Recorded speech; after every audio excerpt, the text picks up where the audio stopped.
Ucapan Sri Mulyani disebut singgung guru honorer ini buktikan hidupnya bukan beban negara. Beberapa waktu lalu, Menteri Keuangan Sri Mulyani mengomentari permasalahan yang sering dibahas di media sosial tentang gaji guru yang kecil. Rendahnya gaji yang dianggap sebagai tantangan bagi keuangan negara yang dikelola olehnya. Dari pernyataan tersebut, Sri Mulyani mengatakan masalah gaji guru rendah menimbulkan sebuah pertanyaan besar.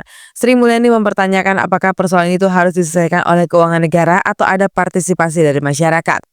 Ia tidak menjelaskan lebih rinci mengenai partisipasi masyarakat yang dimaksudnya. Di tahun 2025 ini, Menke Indonesia mengalokasikan anggaran untuk pendidikan sebesar Rp724,3 triliun.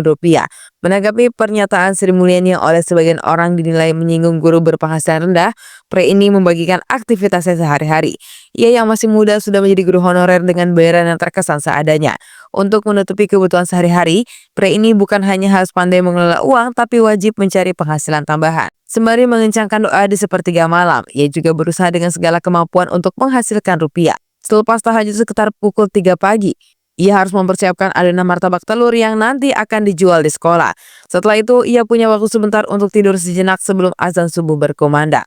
Sebelum berangkat ke sekolah, pemuda tersebut mencari rumput untuk pakan sapi tetangga. Meski bayarannya tidak seberapa, tapi setidaknya dapat membantu menutupi kebutuhan sehari-hari. Selesai mengajar, dirinya juga buka les private agar mendapat tambahan penghasilan lagi. Selain itu, ia juga bekerja saat sore di tempat orang untuk memproduksi tempe. Sebagian besar waktunya dihabiskan dengan bekerja, meski hasilnya belum bisa bersaing dengan para guru PNS. Untungnya ia punya banyak kemampuan dan tidak gengsi ataupun malu dalam mencari penghasilan tambahan. Aktivitas pemuda tersebut yang dilakukan juga dilakukan oleh sebagian guru besar honorer lainnya. Ia membuktikan bahwa guru honorer yang dengan gaji rendah masih bisa mandiri tanpa berharap lebih pada pemerintah. Sementara itu, dalam anggaran pendidikan yang digelontorkan pemerintah, dana tersebut akan dibagikan pada 3 kelompok. Guru dan dosen masuk dalam kelompok kedua. Di bawahnya diperuntukkan untuk pembangunan infrastruktur. Di urutan pertama, anggaran itu dialokasikan untuk benefit bagi murid sekolah dasar hingga mahasiswa. Kini para guru honorer yang rata-rata mendapat gaji kurang dari Rp500.000 per bulan bukan hanya dituntut memberi pelajaran bagus untuk siswanya. Di sisi lain, mereka juga harus dipusingkan dengan dapur yang harus mengepul setiap hari.